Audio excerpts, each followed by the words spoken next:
Greetings viewer, you join me aboard the new BMW Z4, the G29, which marks an important departure for the Z4 formula, since this new car has a folding soft top roof, whereas its predecessor, the G89, had a folding hardtop roof that made the car heavier. BMW says that this new Z4 is more sports car-like rather than GT-like.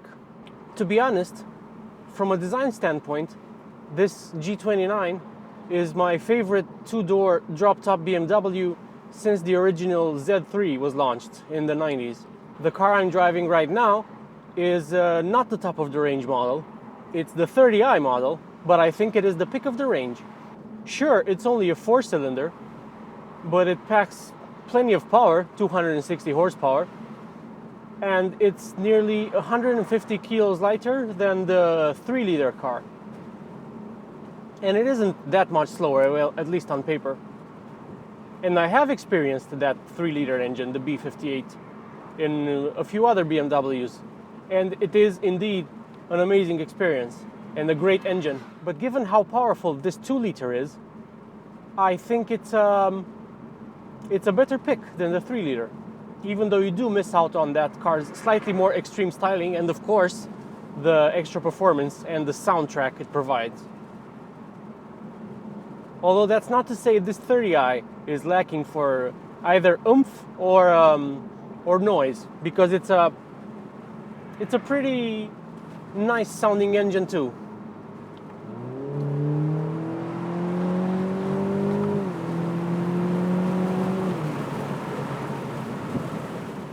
So this 2-liter 4-cylinder engine, force-fed by a single turbocharger, delivers 258 horsepower at between 5,000 and 6,500 RPM, although you can rev it out to nearly 7.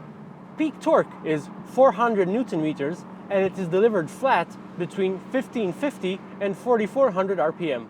That translates into a very linear power delivery, which makes the car feel especially sprightly.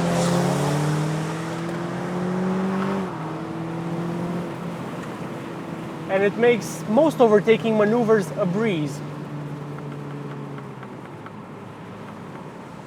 If you put the car in sport mode, it does play some engine sound through the speakers here in the rear, but I don't think it really needs that augmented sound, because the exhaust is already quite raspy and nice to listen to. The top goes up and down in around 10 seconds, which is really quick, and you can do it up to 60 kilometers an hour or 31 miles an hour. And it's really super quick. Just press a button and keep it pressed. And it rises on its own. Done. I also like the way the button you operate the roof with works. So you pull up on it to put the roof down.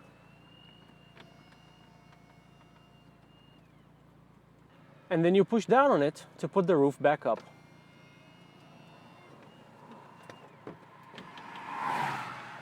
Which is how I'm going to keep it for the rest of my drive today, because it's super hot. It's 34 degrees Celsius outside. Oh, hello, Mr. Fly. You are free to go. Go. The interior of the new Z4 is nice. It's as nice as interiors in the latest BMWs. But I can't say it makes me feel any more special than any other BMW in the range. Sure, you do notice the car itself is special if you look out through this very small windscreen. And that's a good thing, because you essentially get the same interior you do in, say, the much more expensive 8 Series.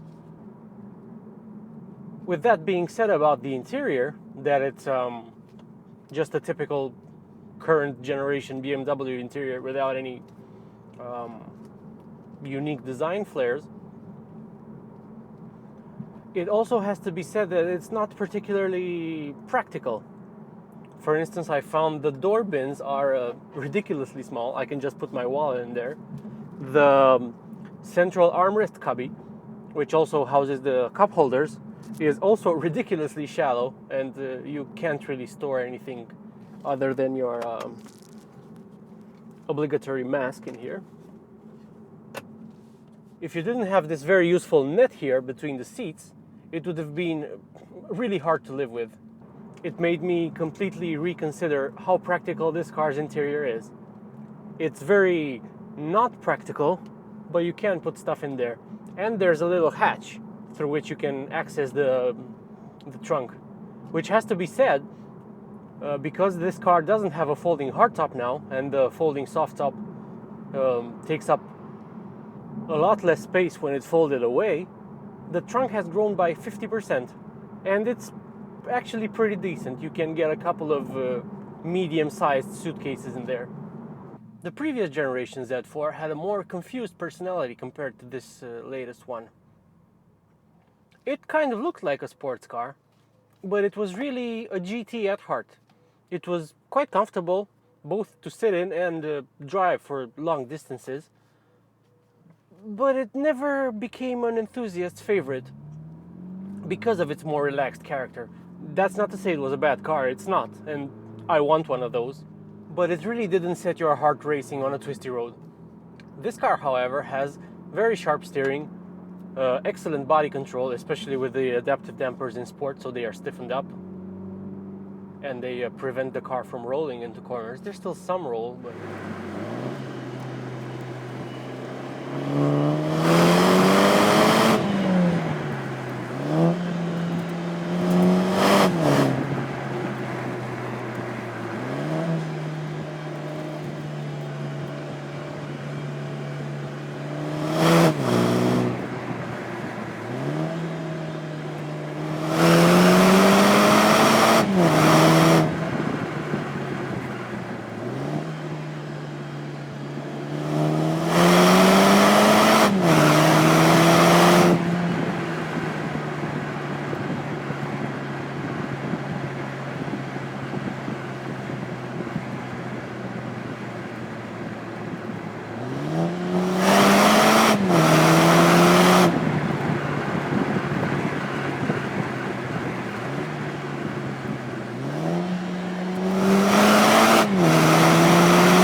as you probably know, this car is built in Austria alongside the Toyota Supra. And those who have driven both seem to unanimously agree that the Toyota is the more focused driver's car of the two. I haven't driven the Supra yet. I hope I get the chance. But to me, this for a convertible doesn't feel lacking in terms of torsional rigidity. It doesn't seem to suffer from scuttle shake. I imagine the Toyota feels even sharper, but this isn't like one of those older convertibles, even some of BMW's own older convertibles, where you did get a bit of scuttle shake over uneven surfaces. this new G29 feels rock solid. The base price for the Z4 30i in Romania is 48,000 euros, but this example I'm driving today is 68,000. One of the key things with a car like this is how it makes you feel. It needs to feel special, it needs to feel characterful, it needs to be a bit feisty, you need to feel like you're wrangling it, I think. You even get this with a Mazda MX-5, so this larger, more powerful version of the same formula, let's call it, has to deliver similar thrills. It's really enjoyable. The engine provides more than enough shove. The gearbox is really responsive, even though it's not a dual clutch and it's still the ZF 8-speed that BMW uses. This car rides on 19-inch wheels that are wrapped in Michelin Pilot Super Sport tires, which are really wide at the back.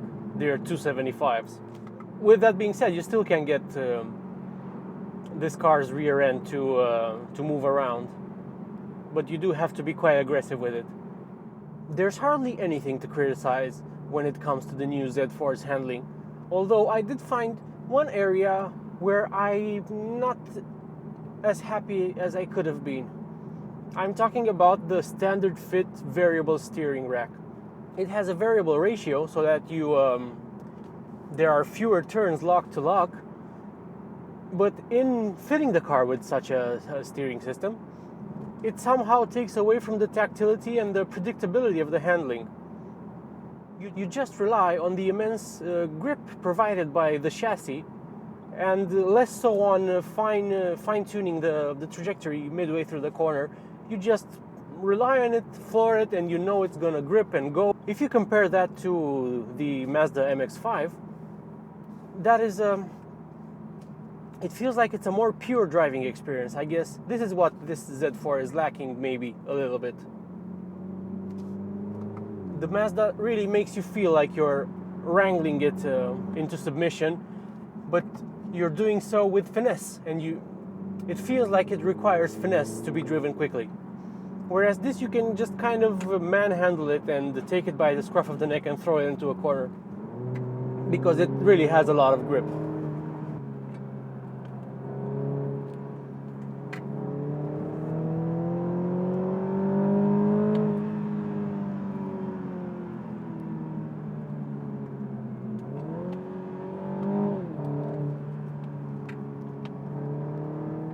To sum this car up, it is more of a sports car than the car it replaces. I think it's better looking than the car it replaces, although I still prefer the first generation Z3 in terms of looks. I'm not a fan of the Z3's interior that much, but from the outside, it's just so classically beautiful. This new Z4 tries to be sharp and cutting edge and kind of aggressive, although it does have surprisingly feminine front light clusters. I really like the blade style rear light clusters on this. I think they are brilliant. I think they are the best looking rear lights of any current BMW. This car is also surprisingly efficient. If you drive it constantly with the top up in comfort or eco mode at a speed that's reasonable, say 100 kilometers an hour constantly, it will return around 5 and a bit liters per 100 kilometers.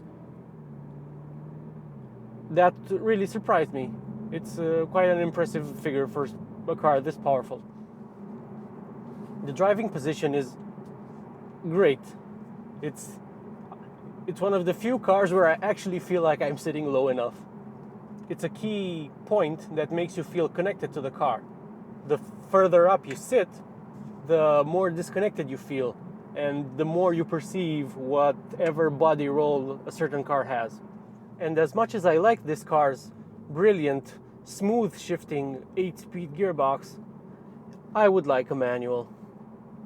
I know you can get a manual gearbox in the base 20i model, which is essentially this car but detuned a little bit. It makes about 190 horsepower. But I think BMW should offer that transmission in this higher powered 2-liter model, because I think it would transform it. If you're in the market for one of these, but you want the sharpest and most focused car possible, then the Z4 cannot compete with the Porsche Boxster. That car has better steering, better body control. It's more enjoyable to drive quickly in a sporting fashion. It's nowhere near as refined as this car, both in terms of ride quality and road noise when you're traveling along, even though this car is not great when it comes to road noise either, but it's bearable. I think this Z4 is a much better choice as a daily driver.